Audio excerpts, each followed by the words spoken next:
The election race has descended into dueling scare campaigns. The opposition has continued its attack over Medicare, while the coalition says Labor will reboot the people smuggling trade, and both accuse the other of base politics.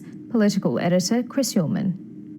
With Labor in day 6 of its Medicare scare campaign, this is a birthright of Australians. The coalition played its trump. The challenge of people smuggling is greater than it has ever been.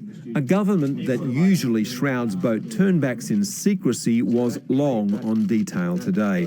This boat was stopped earlier this month, and the 21 people on it returned to Vietnam. It's the 28th intercept in 3 years, and 734 asylum seekers have been refused entry. And the only thing that stops them is the steely resolve of my government to turn those boats back.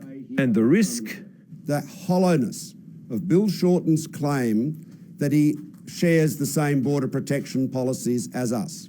Now it's the opposition leaders' turn to rail about base politics. They should be ashamed of themselves, sending out a signal to people smugglers that somehow there is some lack of national will.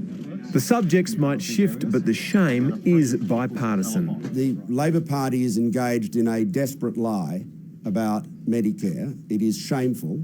So this is where the campaign has landed. They simply cannot be trusted on border protection. What the Liberal Party is proposing to do to healthcare is scary.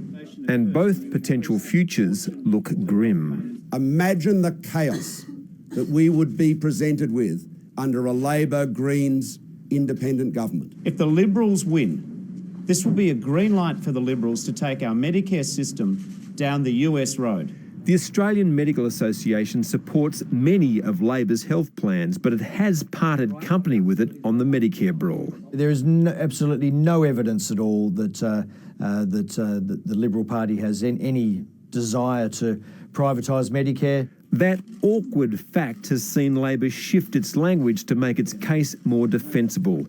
The accepted definition of privatisation is the sale of a government asset. Privatisation is when you increase the proportion of private payments in the healthcare system. If negative campaigning didn't work, then political parties wouldn't do it. The Medicare scare will damage the government if it takes hold, and both parties agree that any day spent debating border protection is one that Labor's lost. Chris Ullman, ABC News, Canberra.